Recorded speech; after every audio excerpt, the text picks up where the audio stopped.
நம்ம இப்போ செய்ய போகிறது பீர்க்கங்காய் கூட்டு. அதுக்கு பீர்க்கங்காவை இது மாதிரி தோல் சீவி நல்லா இப்படி கட் பண்ணி வச்சுக்கணும். கருவேப்பிலை, தாளிப்புள், ஒரு கரண்டி எண்ணெய் ஊற்றிக்கலாம்.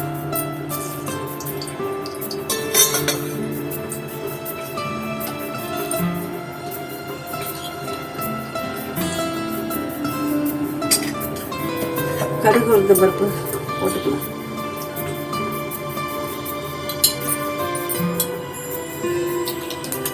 இப்போ நம்ம கடுகு வெடிச்சிருச்சு. வெங்காயம் கருவேப்பிலை போட்டுக்கலாம்.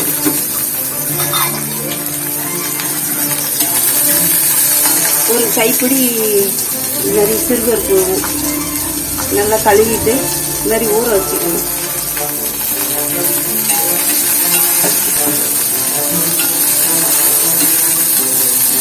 ஒரு அரை மணி நேரம் ஊற வச்சுக்கணும்.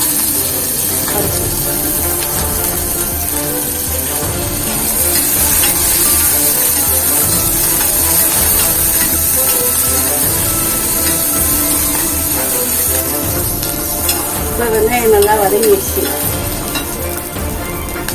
இப்போ நம்ம இந்த பருப்பு ஃபஸ்ட்டு போட்டுக்கணும். பருப்பு கொஞ்சம்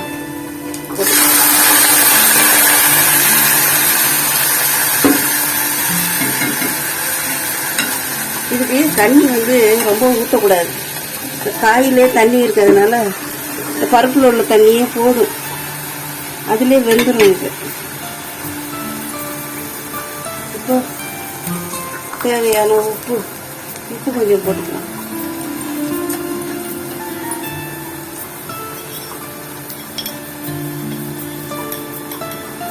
மஞ்சள் தூள்,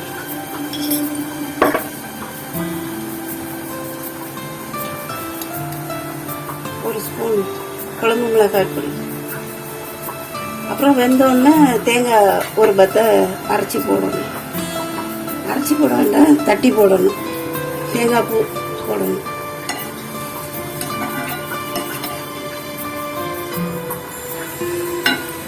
தண்ணியை ஊற்ற வேண்டாம். இதில் இப்போ மூடி போட்டு வச்சோடனே கொஞ்சம் தண்ணி விடும் இந்த காய். அதில் இது கொஞ்சோண்டு தண்ணியிலே அது நல்லா வெந்துடும். கிண்டி விட்டுட்டு இப்போ நல்லா மூடி போட்டுடலாம். A few moments later. வெந்துருச்சு காய்கறி. நம்ம தண்ணியே ஊற்றல, ஆனாலும் இந்த காய் அப்படியே கொஞ்சம் தண்ணி விட்ட மாதிரி இருக்கும். பருப்பு ஊற வச்ச கொஞ்சோண்டு தண்ணி தான் ஊற்றணும். இப்போ கொஞ்சம் தேங்காய் போட்டுக்கோங்க.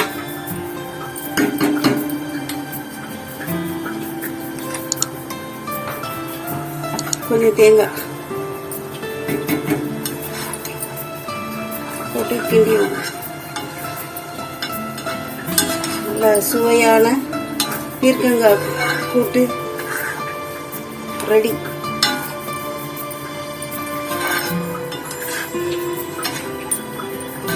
நீங்களும் செஞ்சு பாருங்க, உங்களுக்கும் ரொம்ப பிடிக்கும் இந்த கூட்டு. பிடிச்சிருந்தா லைக் பண்ணுங்க, ஷேர் பண்ணுங்க, சப்ஸ்கிரைப் பண்ணுங்க.